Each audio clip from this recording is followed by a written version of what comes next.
My mother raised me not to hold back, not to be quiet for anybody, any men, any systems, any authority. It's not that I don't get afraid, it's just that it wasn't enough fear to hold me back from speaking truth to power.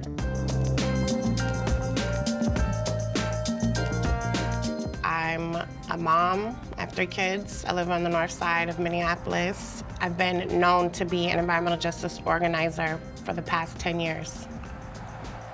People saw that I was willing to speak up about things that were uncomfortable, so people started to give me information. Can you hear me? And one day, a woman sent me a message and told me that this recycling facility called North Minneapolis was asking for a permit to increase their emissions by 1,000%.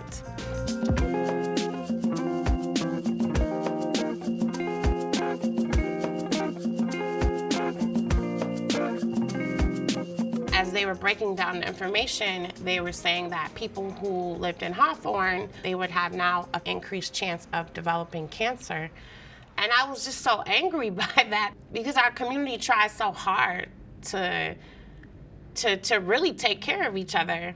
I didn't really know what to do because I had never worked on an issue like that, but I was mad enough to just keep trying. There's a slew of industries that are contributing to our downfall. We've got the data that clearly shows what's going on. I think we lack the political will and sometimes the courage. Today, we are announcing our lawsuit against the city of Minneapolis.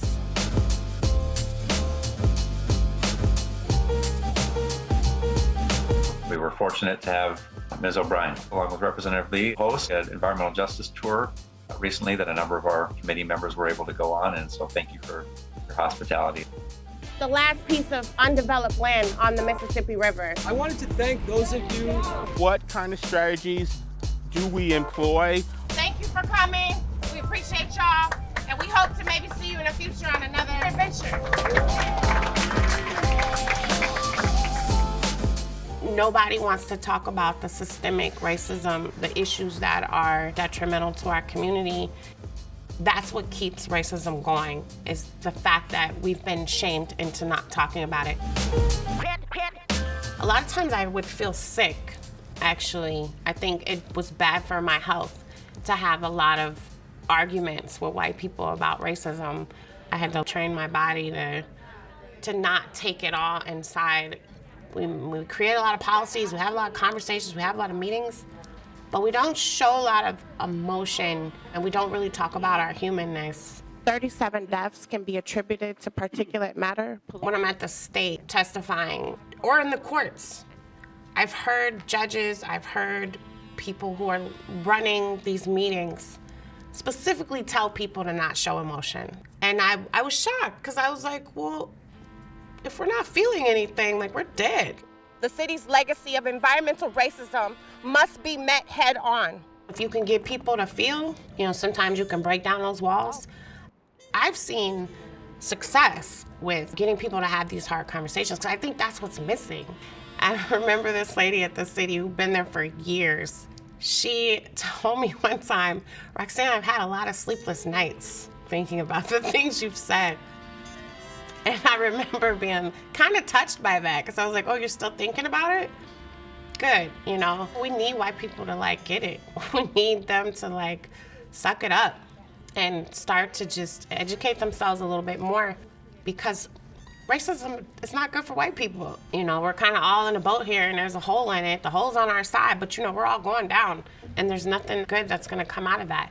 Not for my kids, not for future generations, not for my community now, and not for anybody else across this nation that's going through the same thing. So it's just hopeful for me to keep fighting.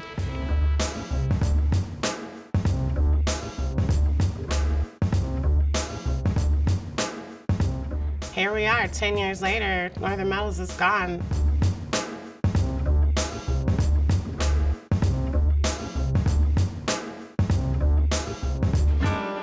Having these victories for our community, I think that was a lot of fuel for me.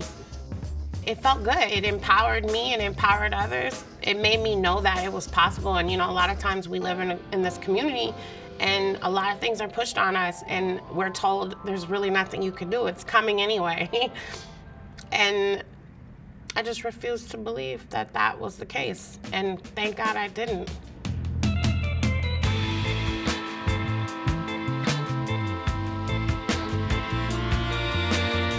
I'm very hopeful every time a person shows up and becomes a part of the work. You can't do this by yourself. I'm like, this has to be a movement of the masses. A lot of people just see me, but I've got hundreds of people behind me. You know, everybody just doesn't always want to talk in front of a camera. We demand ongoing community development projects from the start. We must do better. I know the future we're fighting for looks beautiful. Me and my community have been fighting to lift up the visions that we have for the future. Our goal is to, you know, never let down. I think I was in the right place at the right time. I was lifted up, so I always gotta make sure that I pay it back.